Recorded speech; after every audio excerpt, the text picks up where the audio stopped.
What happened? Hey, it's Juck. I think he's going to throw the ball as much as he thinks he's going to throw the ball. Now that Chip Kelly's on board, and I'm happy about that. More quarterback. The truth is, Ryan Day has made a change philosophically, but it's none of those. You all know who wins. LSU is the drunkest fan base in the country. Yeah, welcome into Juck on Bucks. Apologize for the delay. We're having a typical start for us, but that's okay. You got Kris, you got Juck. You guys asked for it, and we decided that we're going to go ahead, a little programming announcement. We're going to do this every Monday and Friday together for the rest of the season. So Monday and Friday, you get Juck and Kris live at 9:30 a.m., preempting your regular Juck on Bucks. Good morning to everybody in the chat. Kris, how we doing, buddy? Juck, I just spilled my tea. Can I come back in like 5 minutes? Oh my gosh. Go clean up, buddy. I'll be back. Oh man, my guy. I saw him dip and do something. I was wondering if that's what it was. But a whole lot to talk about today. A ton to recap from week 4. And I'm going to talk to Kris about it. Can't wait to get his opinion. But we played 3 games now. The cream puff portion of the schedule is over. And every time I try to say something about how I'm feeling about this team, I get, you haven't played anybody. You haven't played anybody, as though we shouldn't have an opinion on the team or the game because we haven't played anybody yet. But I've got opinions. I've got a lot of them. And here's how I judge the football team, right? This isn't the first time we've played cream puffs. We play a couple cream puffs every year, teams of not like skill. So how do you judge the 2024 Ohio State Buckeye team in the first 3 games against their cream puffs? Well, you go back to 2023.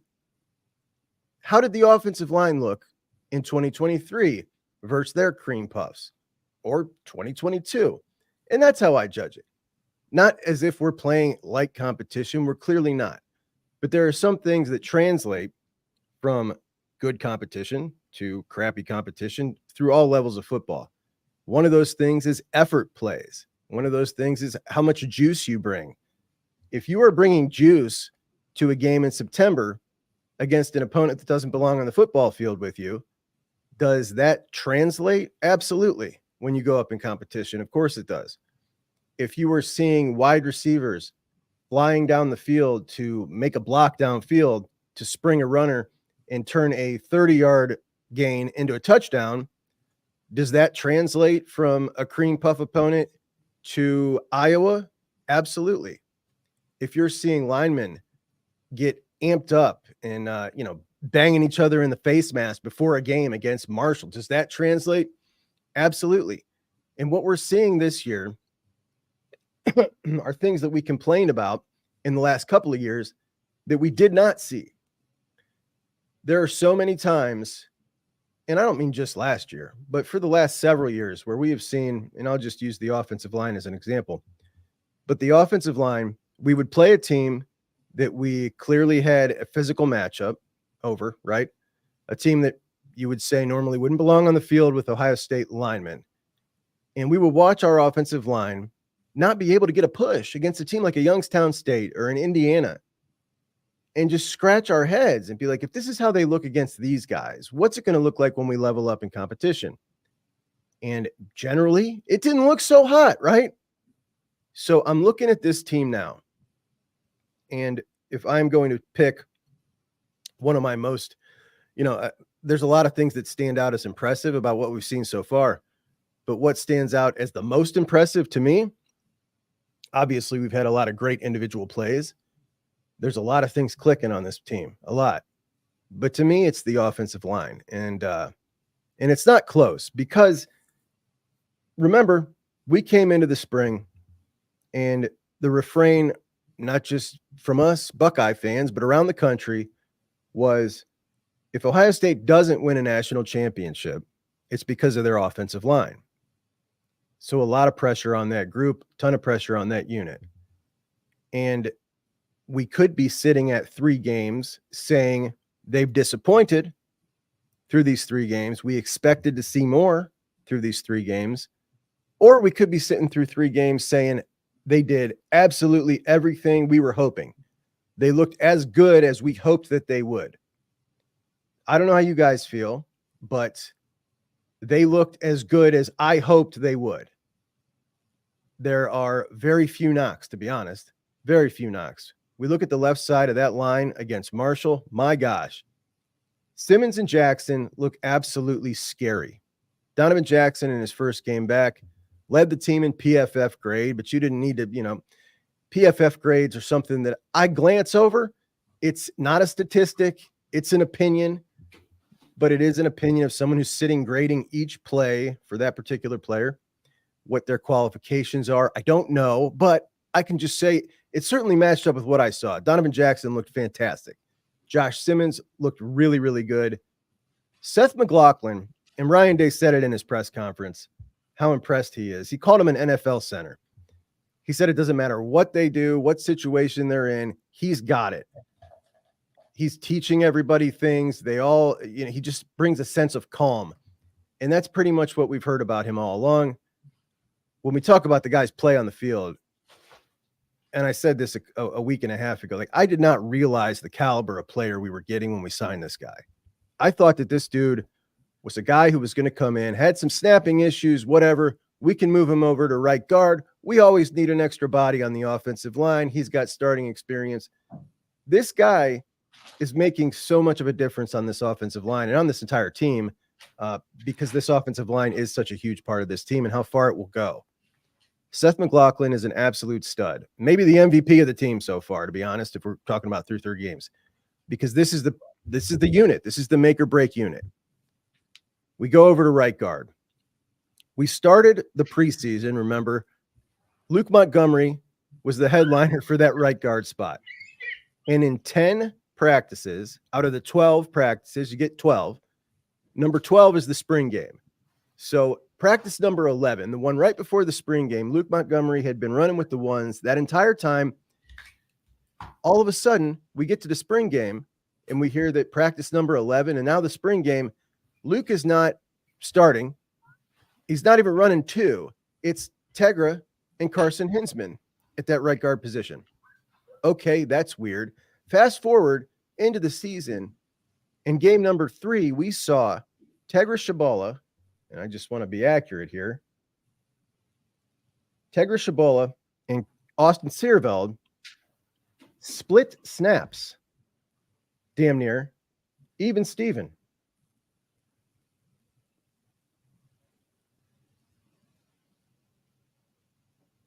Tegra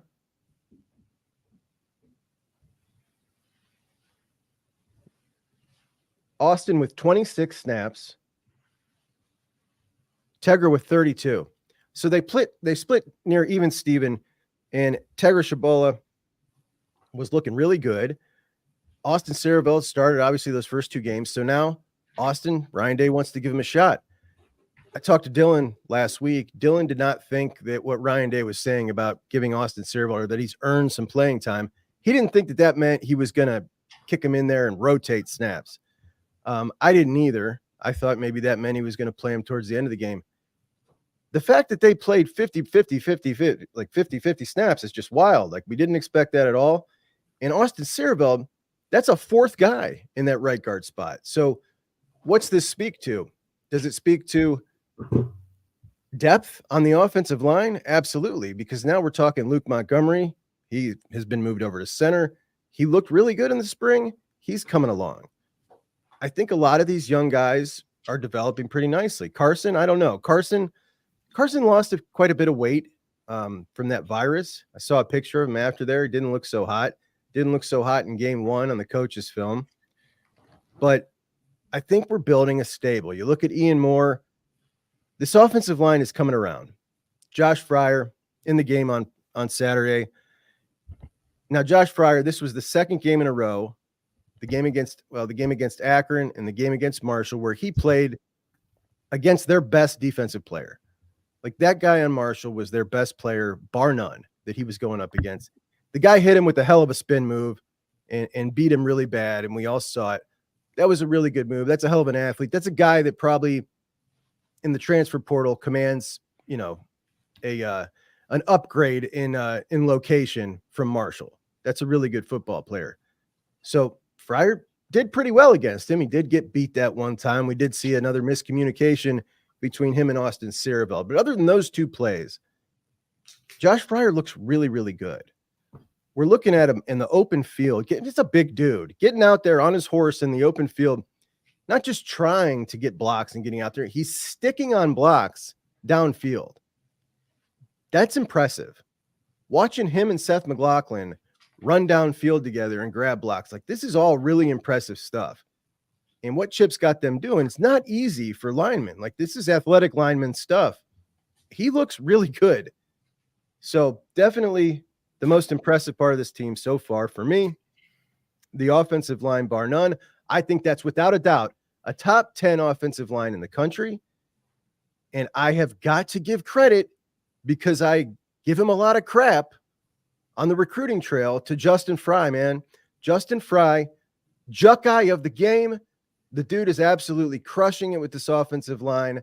I know a lot of people want to devalue because he's not an easy guy to like and say, well, most of this got to do with Chip. And I'm sure a lot of it does have to do with Chip, but ultimately he gets the blame if they suck. So you got to give him credit when they're playing good. So shout out Justin Frye, my man. I can't believe I said that. Got to give him credit. Offensive line looks fantastic. Mika, one of the favorites of the show. Mika says she's done with Justin Frye regardless. She'll have none of it. Does not care if the offensive line has done any better. Raf says the PFF grades say Josh was bad. I'd love to see Zach break it down and hear his opinions on it. And you can today. He is going to be doing the coach's film. It should be out this afternoon, and we will see. But I can tell you this. There are a lot of times where I have seen this season so far someone have a lousy PFF grade or a good PFF grade and watch the coach's film and realize that I had quite a different opinion from that grader after watching it. The thing is, when we talk about the PFF grades, the plays I just highlighted about Josh Frye, those two plays, you know, those can really tank a PFF grade, right? But in the grand scheme of a game, maybe that lineman has two bad plays, but if he plays really solid the rest of the game against a very good player, how do you grade that? You know what I mean? I grade that as I'll take it any day of the week. If you're playing their best player and you give up two lousy plays, but other than that, hold your own and you're responsible, part of the, you know, there's a couple of those plays, those chunk plays, those explosive plays that don't happen without him. And that's just a fact. So how do you grade that?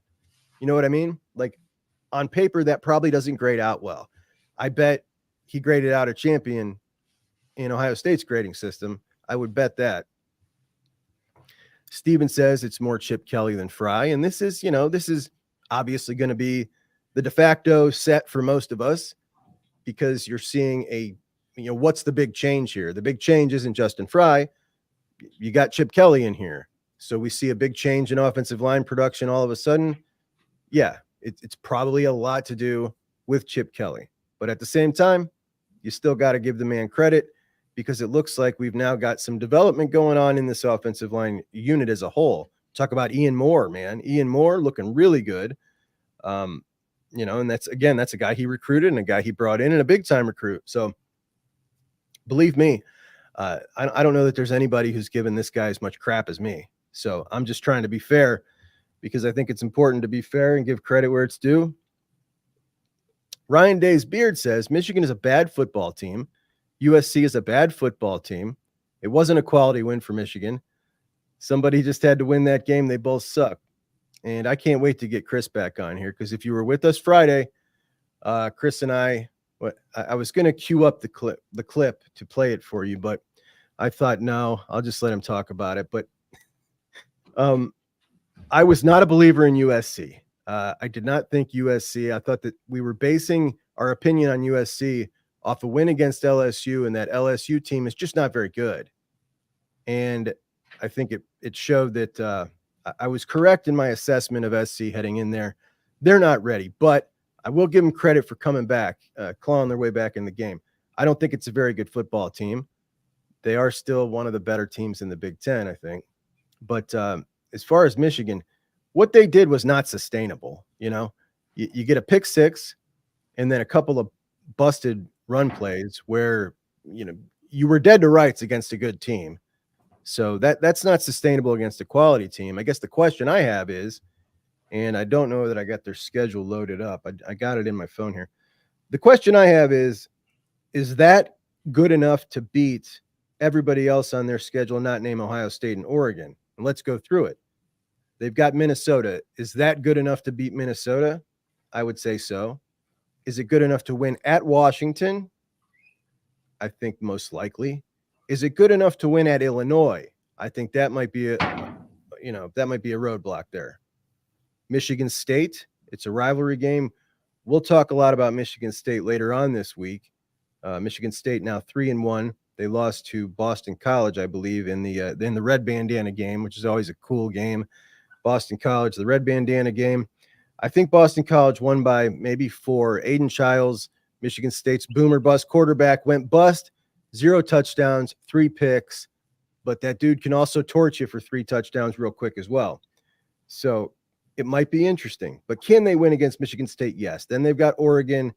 I don't think they stand a chance against Oregon or Ohio State.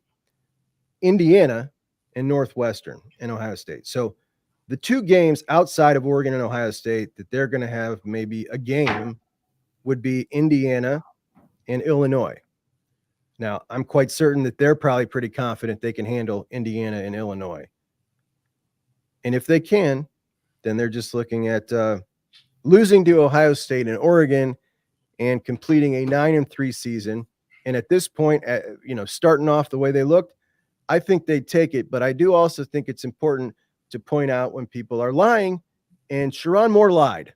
For people that say, well, what are you doing putting in a quarterback who can't throw the ball? Do you want to assure everybody that Alex Orji can indeed throw the football? Yeah, I think they'll find out real quick that he can throw the football. But yeah, he cannot throw the football. That was a fib. That was definitely a fib. He cannot throw the football. And what was he? 7 completions on the day, 32 yards. I have never in my life seen a football team win a game with 2 serious football teams win a game with a stat line like that. It's pretty amazing. But they dug in and did what they do best, and they gutted through it. But an absolutely terrible performance. Mika says Josh Simmons looks impressive, and he absolutely did. Really, really impressive. And him next to Donovan is just something else, man. Something else.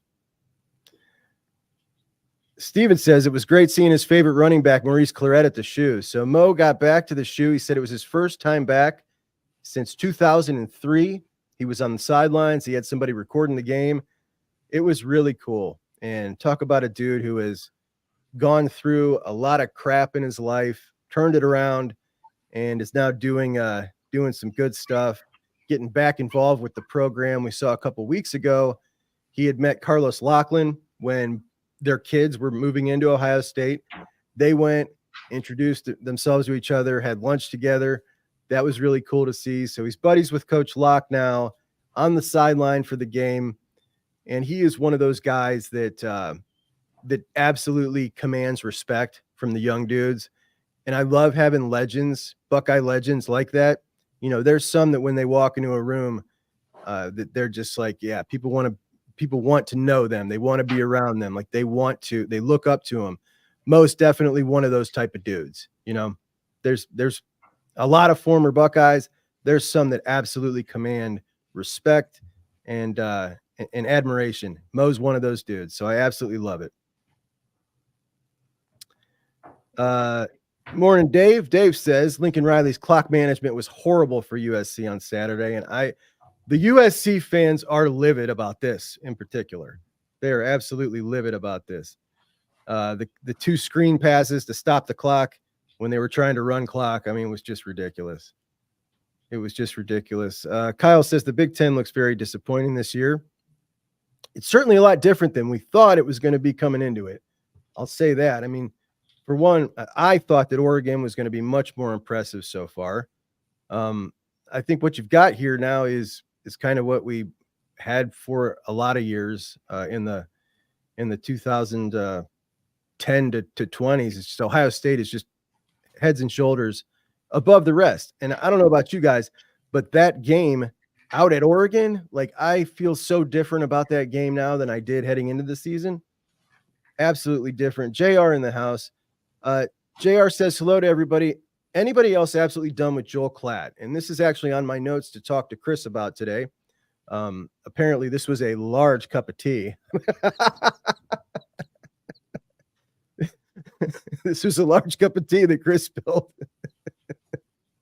So we're just going off the cuff here on Juck and Kris Live. Juck solo, but Joel Klatt is a guy who has really drawn the ire of Buckeye Nation with his takes on the scandal, is kind of how it started. His takes on the cheating scandal, really downplaying that it could possibly have anything to do with anything. And, you know, there's having objective analysis, and then there's really digging your heels in and almost making it personal. And he kind of made it personal, in my opinion, by the way he went at, you know, if you do think that it had anything to do with anything, then basically you're a bonehead. You know what I mean? And if you talk to people like that, basically you chose sides in the rivalry, right? It feels like he chose sides in the rivalry, and it ain't our side. So I expected that the next time he was on a big call, we were going to get some blowback. And this was definitely some blowback from Buckeye Nation towards Joel Klatt. Not only those opinions, but he comes in and basically tries to talk about this game as though Ohio State came out and absolutely laid an egg and disappointed.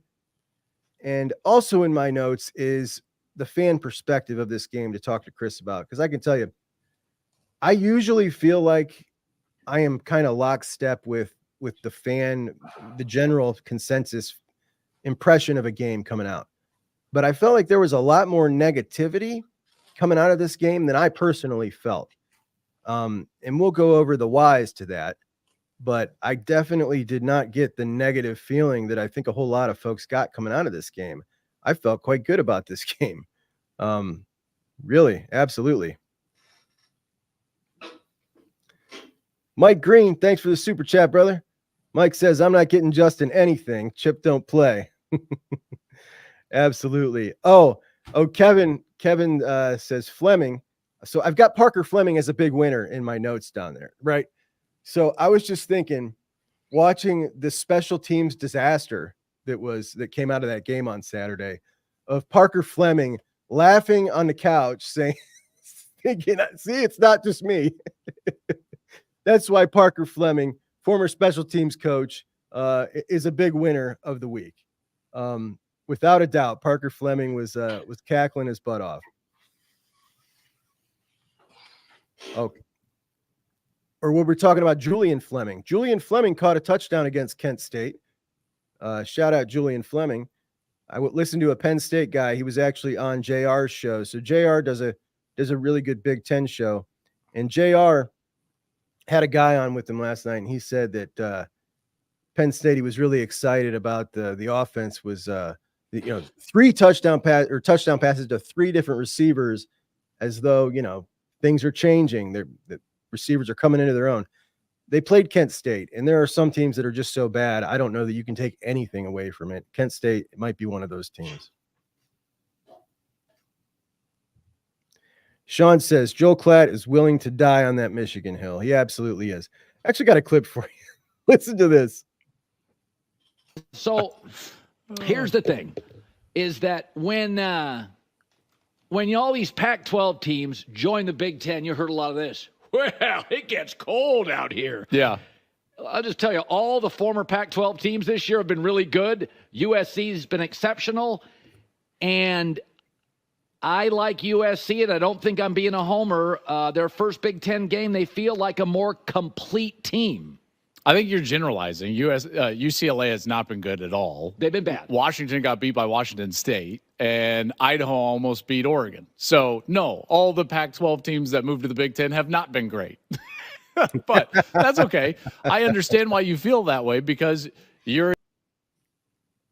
I thought that was pretty good, man. At least Klatt was honest on that one. KD, you with me? Yes, sir. How we doing, brother? Good, man. Holy smokes. I cannot believe it, dude. Right as soon as the show went live, I dumped the whole brand new tee. What a travesty. And I missed a lot of good conversation. But I'm back, dude.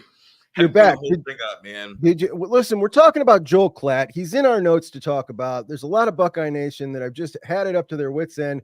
Don't want him calling games. He called that game. Obviously, we know his stance on Michigan. He called that game as though there was a really, really bad team or bad performance by Ohio State. Right. That's not the way it felt to me at all. I think the offensive performance was about as good as it gets. Also incredibly impressive. The defense, it wasn't fantastic, but they held them to 14 points. I mean, the one touchdown, I don't know. I heard that there's pictures that foot was clearly in the white. So that would have been 7 points had that not stood.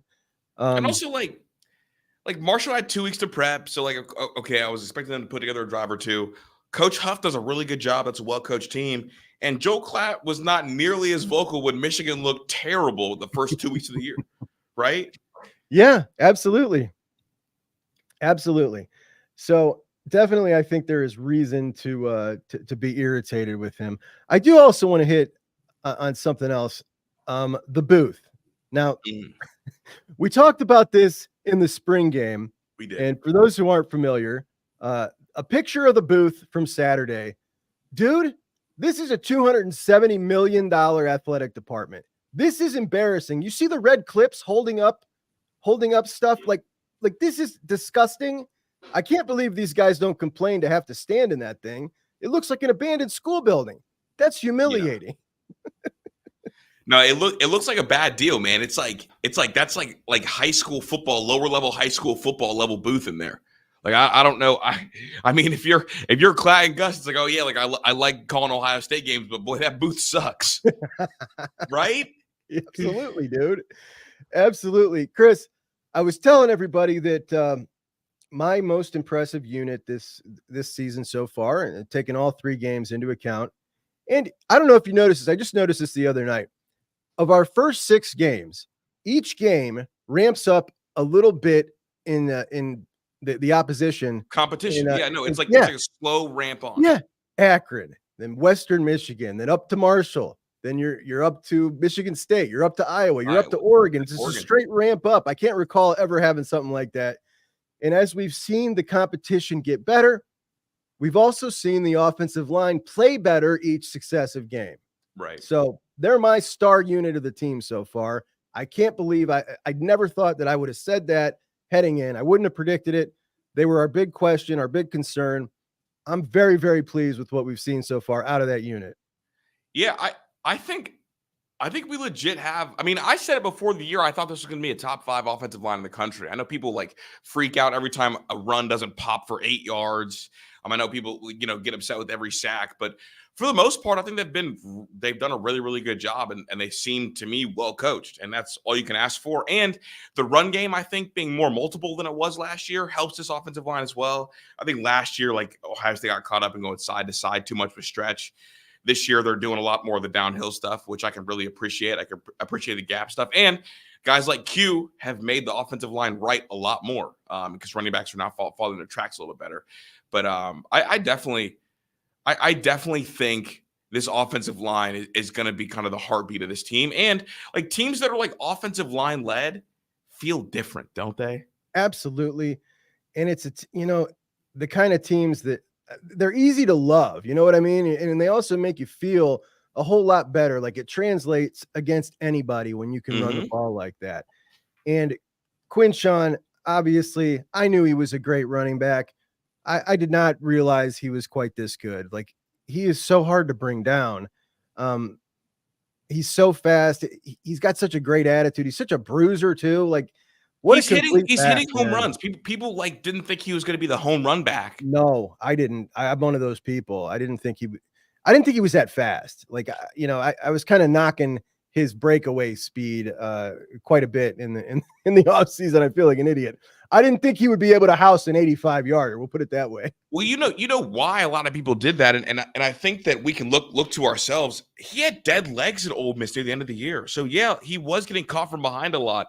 This year, you're seeing only 14 carries for him, but going for 174. Like, you're seeing the high output on not a ton of carries. He's going to have fresh legs by the end of the year. I mean, we saw it before with receivers. I reference this all the time.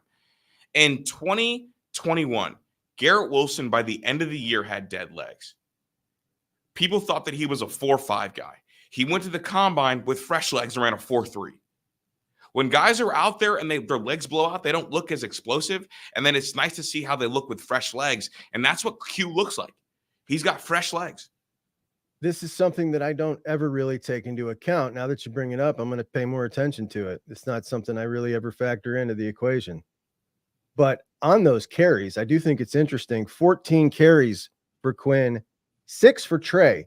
Do you read into that at all, or you just think that's how the flow of this game went? He's running back one to me. I think they're both really talented. I think, though, once Q gets in a rhythm, because he is such a rhythm back and like a feel back and less of kind of your bounce things outside and then go press up field, I think naturally he just feels like more of the workhorse back than Trey. Like, I don't know if you've ever watched Trey and felt like, okay, like that's a workhorse. You watch Trey and you think, okay, he's going to pop one. He's going to pop one. He's going to pop one. It's like, I don't want to compare it to these two, but I will a little bit. Q is more like Bijan Robinson. Trey is more like Jahmyr Gibbs in their college days. One, they're going to get an explosive play, but the other one, through the feel of the game, he's going to get you 6'7", and then give you 20, 30, 40. So I think naturally Q is going to be a guy that catches fire. And I think when he does, it's impossible to take him off the field.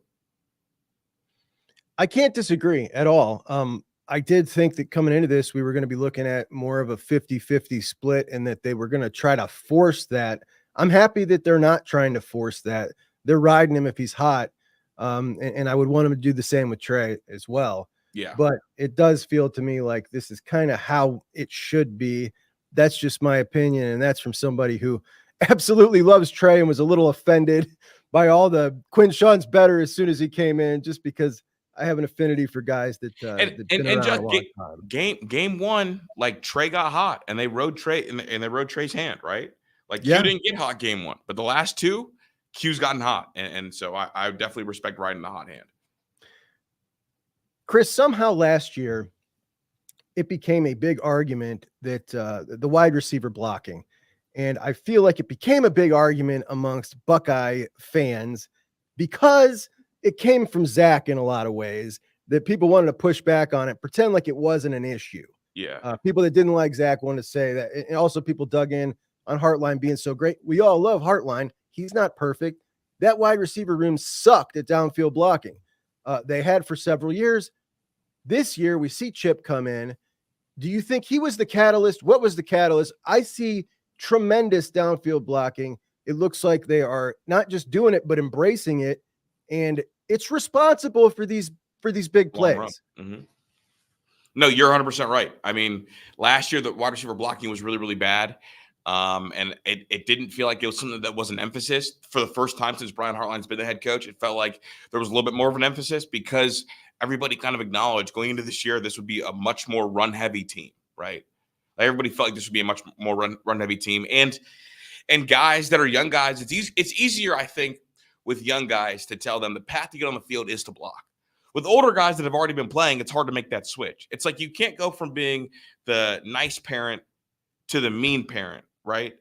You got to go from being the mean boss to the nice boss. And I think with the young guys, Brian Hartline can now kind of hit a reset. Like, look, before it wasn't like, so here we go. So with Julian Fleming, it was never a block to get on the field. He was already on the field. So then when you try to introduce like, hey, you need a block to be on the field, it's like, well, I'm already on the field. Right? Like, I'm already here. What do you mean? Now, for the young guys, it's like if you want to get on the field and they haven't seen the field yet, you got a block to get there. And I think that is part of what we're seeing. In addition, like I know for a fact that Chip has been real vocal about wide receivers need to block better. All fall. And I think that kind of took place. We saw a lot of explosive plays. Explosive plays win big games. Do you think that these explosive plays can supplement maybe some of the limitations that people are concerned with Will Howard and his passing downfield. I think those explosive plays, for one, I think those translate as you move up into competition, into better competition. We talk about the wide receiver blocking, the offensive line playing really good. Yeah. I think you can hit these kind of home runs. And I'm not talking 85-yard touchdowns. I'm talking like Oregon's stat line against Oregon State, where they had maybe 7 guys that all had a 15-yard plus play. If you can kind of get those kind of chunk yardage plays, I definitely think it can translate as we move up. I think that an explosive run game will absolutely help this team out moving forward. I think that honestly, like if we do see a downfield passing attack from Will Howard at some point, because of how good of our run game would be, it would be play action stuff. Like in previous years, like with CJ Stroud, we didn't need play action to hit deep shots because he was just that good at the deep ball. But if we force teams to kind of play in the box and get, a true one-on-one, I think we could see more downfield. I mean, they tried to, but the ball was a little bit inside, and I don't think Jeremiah saw it coming. But I think, honestly, this is going to be true complementary football, Juck. Like, run to set up the pass, and I think if we do see a downfield attack, it'll be that way. So when you were cleaning up your tee, yeah, I had the show on. Don't worry. Okay, so the fan reaction coming out of this game surprised me, Kris.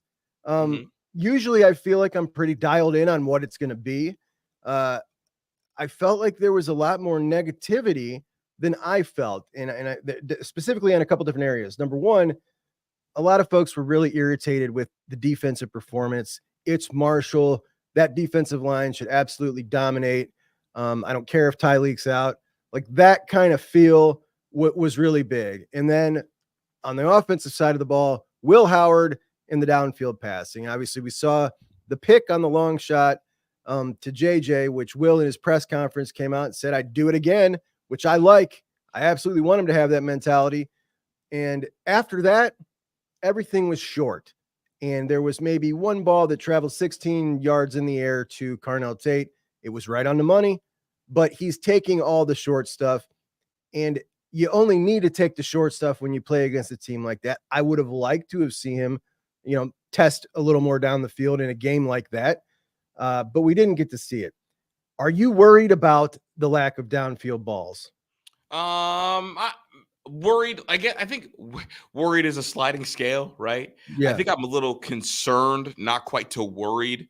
I'm definitely not carefree about it because I think I have like PTSD from the games when JT Barrett was here and we couldn't throw the ball downfield where teams would like squeeze and just load the box and like force you or dare you to throw the ball. So I have PTSD from that, but I'm not quite worried yet. I think I'm a little concerned, just because you would think as a fifth year guy with these receivers who are kind of like downfield specialized receivers, not like your quick, fast slot guys, that you'd be able to hit a couple of those.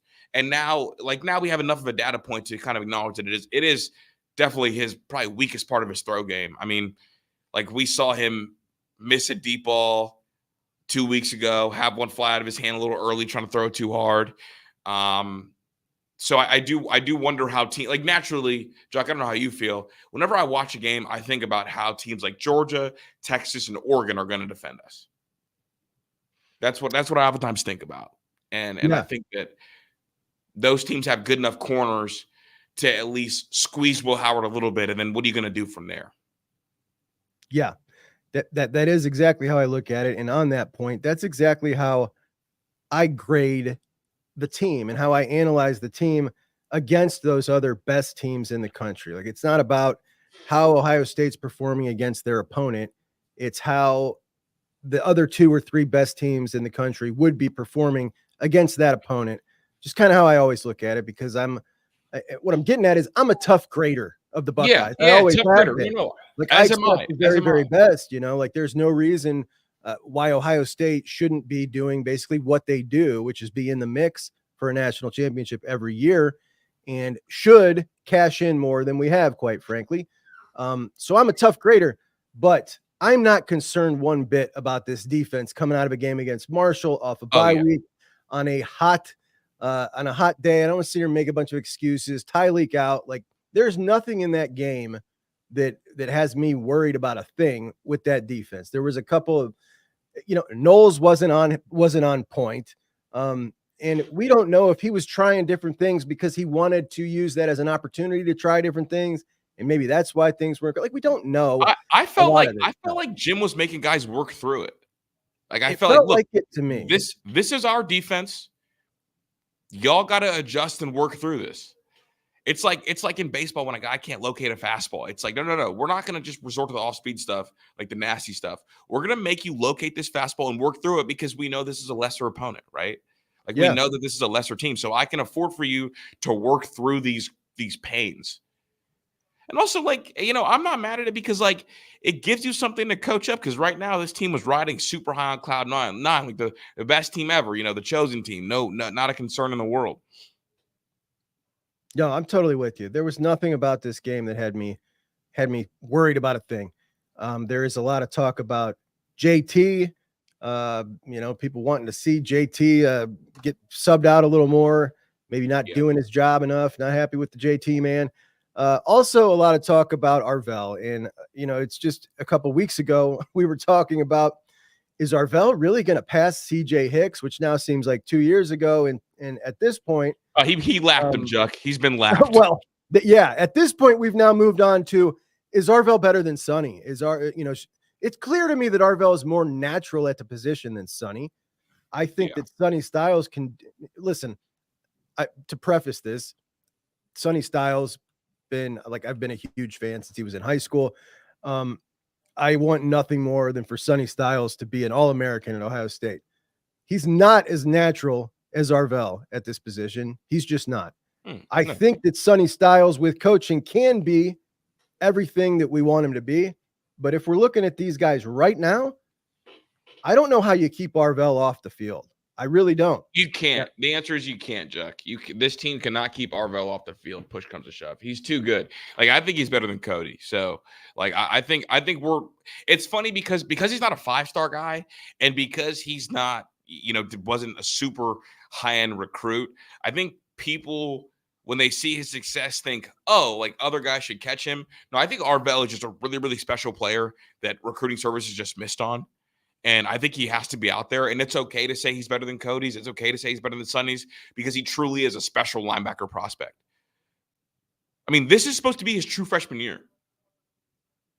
People don't realize that. Like that's how old he is. It's disgusting, dude. He's so good. He's so natural. I want to play this for everybody just to kind of get a feel. Just listen to Arvell. I say Coach Laurinaitis made me really realize that I could really do it and actually play. Like, he always say, like, if I just put the time in, I could do it. He always seen something in me. So I really say Coach Laurinaitis and just me realizing, too, like, dang, I really can do this. Easy kid to root for, man. Easy kid to root for. Really like him. Speaking of him, and I do want to get into your game on Friday night.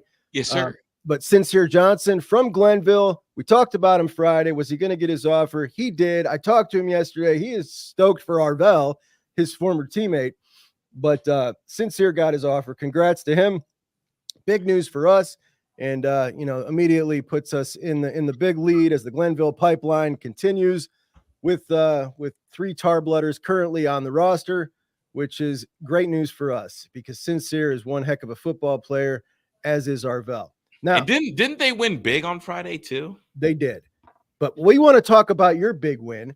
You went to see Hoban versus St. Ignatius on Friday. And I want to play this little clip of Big Sam for everybody. This is Sam Greer, 6'8", a whole lot of weight.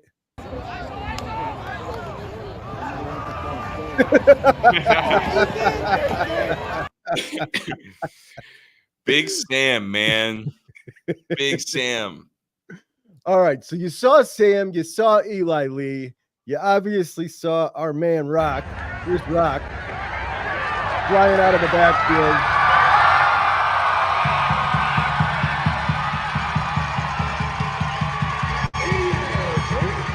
That is absolute elite speed. What'd you think? It was early in the game too, because I didn't stay very, very far into the third quarter, but that was like quarter one, and bro is ridiculously fast. The guy I was with, I was like, oh yeah, like Rock Hill, that's like the top corner of the country.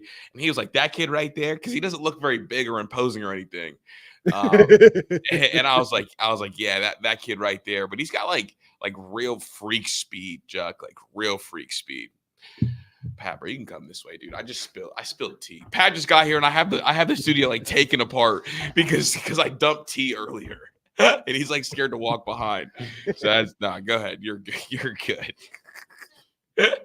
You also got to take a look at Will Conroy. Will Conroy, was he playing? I heard he was going to play guard, but did he play tackle or guard? I believe he was playing guard. It was kind of hard to see like the offensive line from where I was at, but I don't think Cody played either. Really? I mean, at least I didn't see. Oh no, Cody's been out for a couple weeks actually. Yeah, he's hurt is what they were telling me. So I tried. Will wouldn't tell me. I asked Conroy what was wrong with him. He wouldn't tell me. Dude, I want to know. So I thought he was hurt, and then they gave him credit for a carry in the game, like over the PA system. And then I was like, whoa. I was like, whoa. And then like 30 seconds later, they came out, oh, our apologies, wrong number on the PA. Like they did like a correction. So they thought that someone thought it was him, but it wasn't. They were just reading their thing wrong. So it kind of threw me off a little bit. But no, Elber Hill's the real deal, bro. Rock Hill can fly, dude. It was crazy to watch him separate from everybody. It's like that kid just feels different than any other kid on this field. And same with Sam Greer. Yeah, Sam. Wow. Just hoping this dude stays healthy this year. Same. But it's looking really good. It's looking really good in both of their recruitments. So that's awesome. Moving on to the national scene. Obviously, let's start with Oklahoma. Right. Oklahoma, we sat here on Friday, both of us. Jackson Arnold, not the real deal. Sure enough, Jackson doesn't make it through the game as Tennessee comes in. Josh Heupel gets his redemption. Tennessee, absolutely. Like this game was maybe I want to say, you know what it reminded me of, Kris, that score? So Tennessee wins by 10 Tennessee wins by 10 points. It reminded me of last year's Ohio State Penn State game. And that game ended up being a one-score game, but Ohio State dominated that game. Yeah, it was the biggest one-score ever. And same thing with Tennessee, a 10-point win over Oklahoma. That was, it was total domination on Tennessee's side. It was boring as hell. Jackson Arnold sucks. He's been pulled, and he will probably never be their starting quarterback again. I think the other kid takes the reins and they're off and running. I don't believe in Brent Venables. I never have. And I think that they are in for a rough season at this point. Yeah, no, they suck, and they're going to be in the market for a transfer portal quarterback.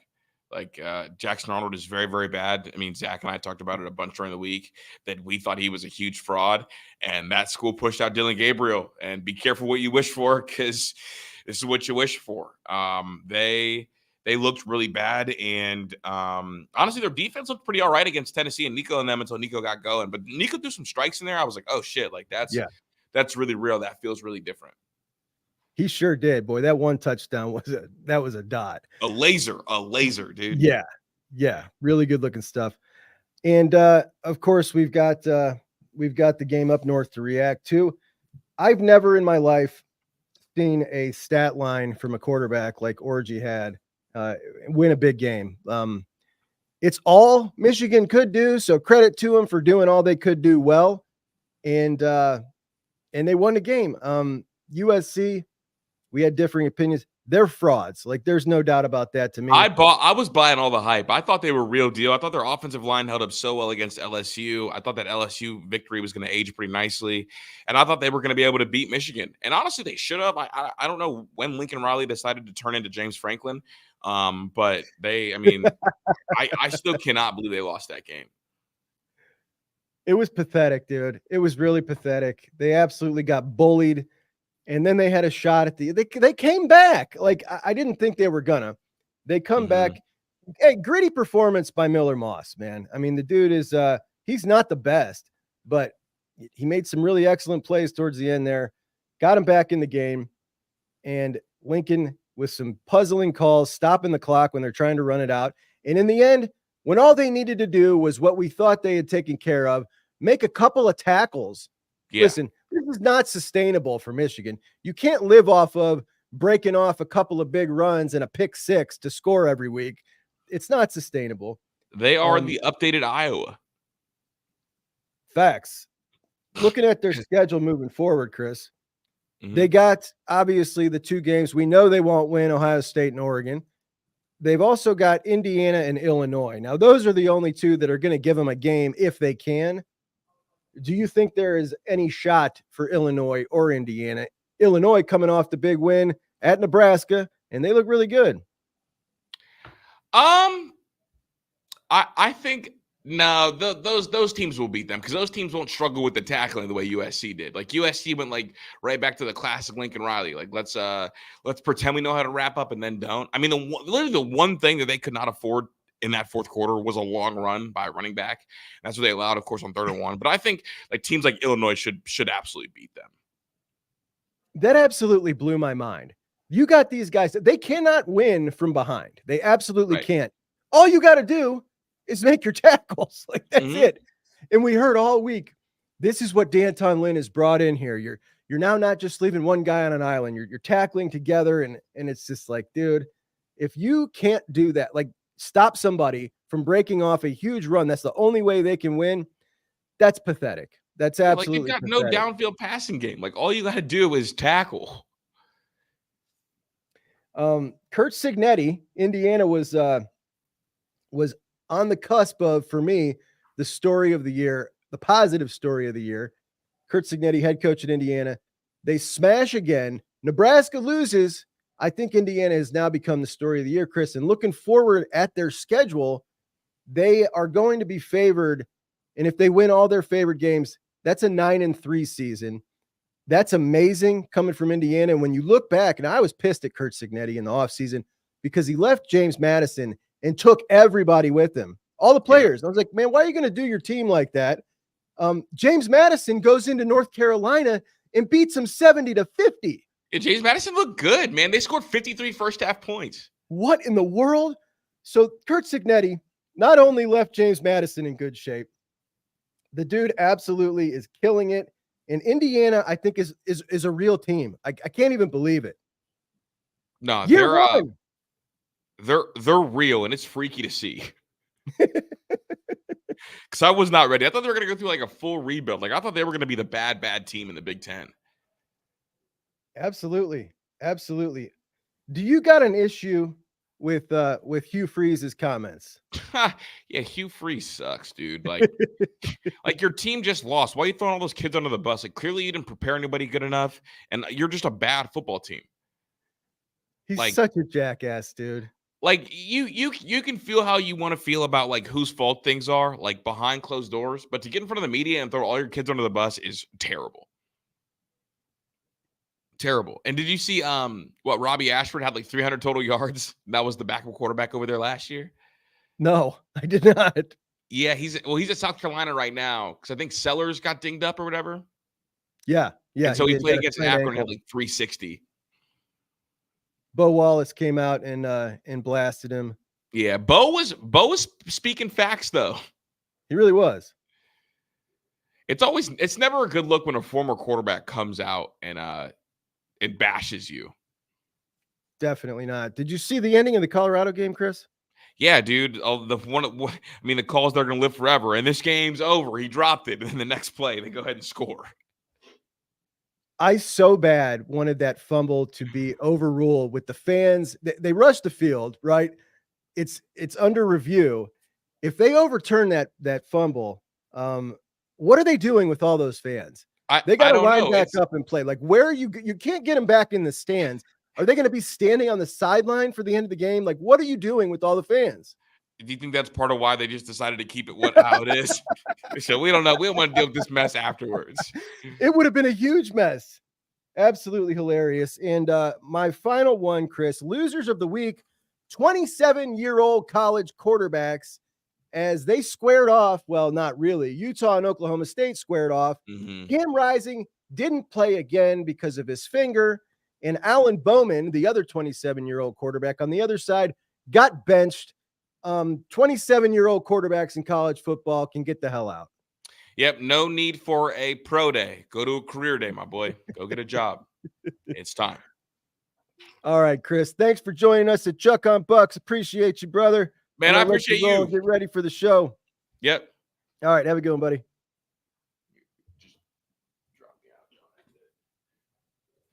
All right, and we thank Kris for joining us today on a Juck on Bucks Monday. We got a couple of chats to get to here. Blue Wolverine, thank you so much, buddy. Did you clean it up with the straw? It took you. Oh, geez, that was for Kris. I'm sorry I got to this late, buddy. Mike Green says, people make money trolling our fans, and it's true, and we bite on it every time, and they know it. But I got to say, like, Ross Bjork didn't make it any easier on us this year. Ross Bjork goes ahead and puts that $20 million figure out there. And it's basically, what we hear it in the beginning of the broadcast, right? Like on TV, they're broadcasting the game. Rob Stone comes out and talks to Ryan Day. Like this $20 million figure is everywhere. It didn't need to be. Nobody else's figures are out there. And I think that was a mistake.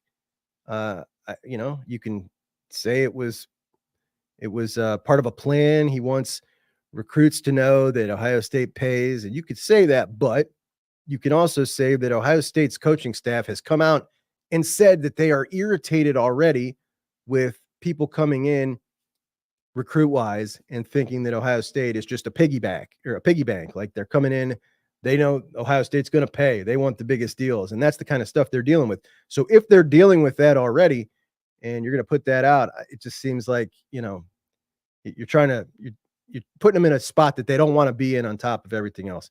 I don't know, man. I don't like it. I don't like hearing about it, but it is what it is. I just feel like there are probably a whole lot of other squads that are paying somewhere in the same range. And again, 7 transfers brought in total.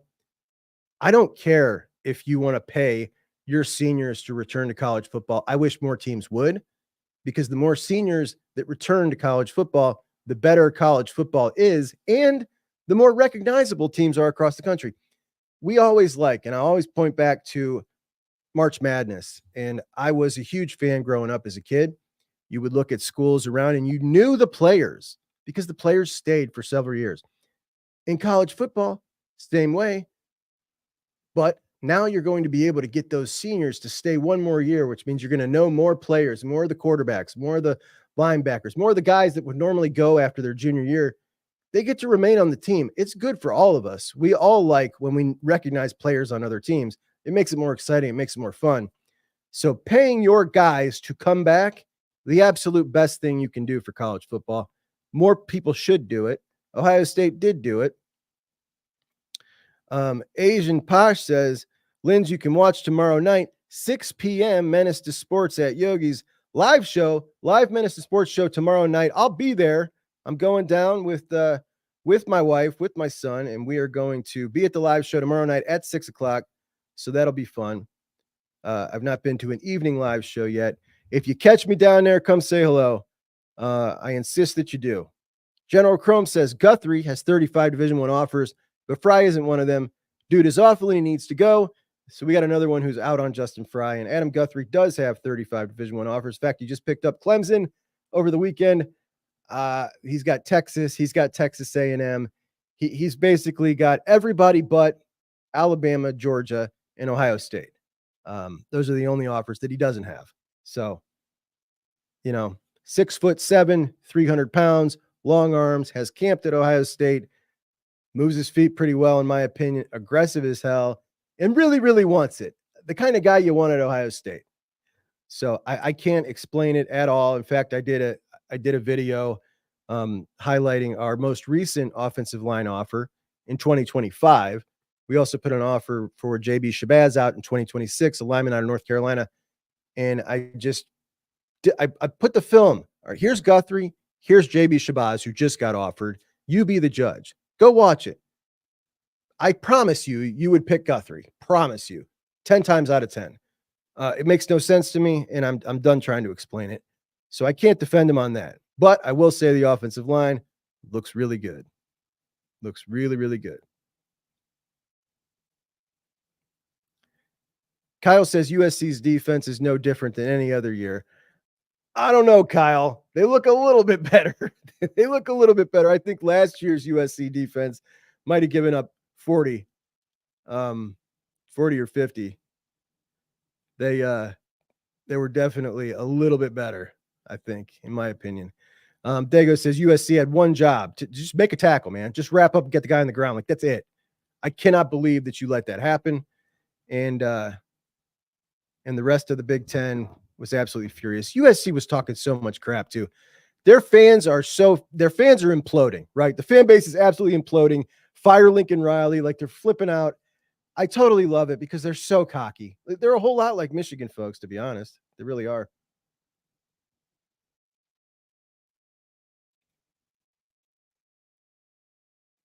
Rod says USC definitely got physical against Michigan. Michigan just lasted longer and was tougher in the end. Yeah, I definitely think that that USC's defense looked pretty physical. They looked a lot better than we've remembered.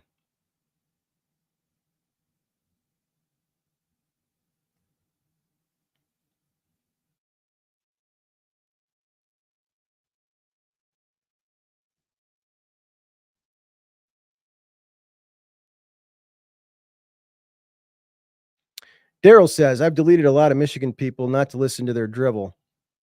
A lot better having peace. You know, I get it. There's a whole lot that I have done that too as well. I used to like the discourse when it comes to the rivalry. And over the last couple of years, particularly after last year, like the discourse to me is much less fun and it's just more toxic. And I don't like it anymore. I don't like it. I also don't like, chats on YouTube that just turn into nothing but the rivalry every single time. And I'm glad to see that my chat is not like that because I can't stand that. I can't stand it. Like sometimes I just want to talk about Ohio State football with Ohio State fans. You get one mouthy northerner comes in and then everybody bites and then that's all it is. Once it goes, it's gone. JR says, I never like to blame the refs, but Zach's tweet is starting to make me think otherwise. Looking forward to watching the film later today. I missed this tweet you're talking about, JR. Oh my gosh. Rod says, hopefully Naeem Offord sees what a train wreck Freeze is. I cannot believe that this dude is a good recruiter. I mean, obviously he's never been a good recruiter without an enormous pocketbook. So I don't know how good he really is, but he lands, man. The guy lands dudes. And I just can't believe it. Honestly, he's such, like, we all know his history, but just on top of that, he's a jerk on top of that. Mark, good morning, buddy. Good to see you. Stu has to mute him for peace.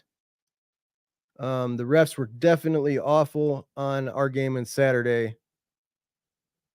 JR says he might have tweeted it since I've been live. Look at Pittsburgh with mostly a rookie offensive line, and they're already playing better after 3 games, and Chicago wasn't a problem. Oh, my gosh. We're talking NFL? Oh, boy.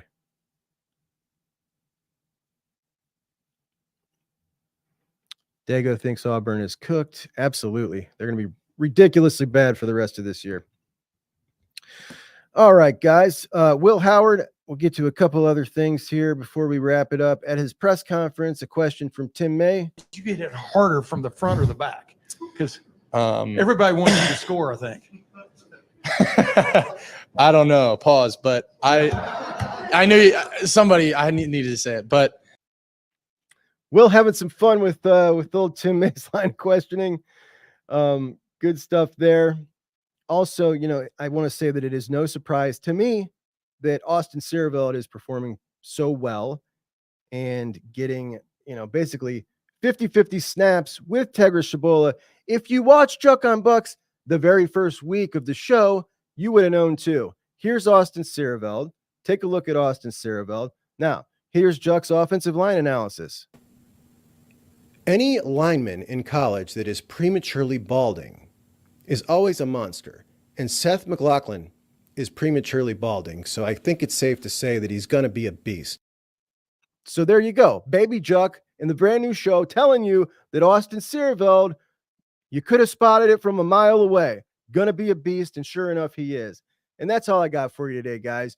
We'll go over the top 25 tomorrow. I've got some serious thoughts and a whole lot of other jazz. Kris will be back with me on Friday. Again, tomorrow I'll be at the Live Yogi show at 6 p.m. on Tuesday night, the Live Menace Sports show.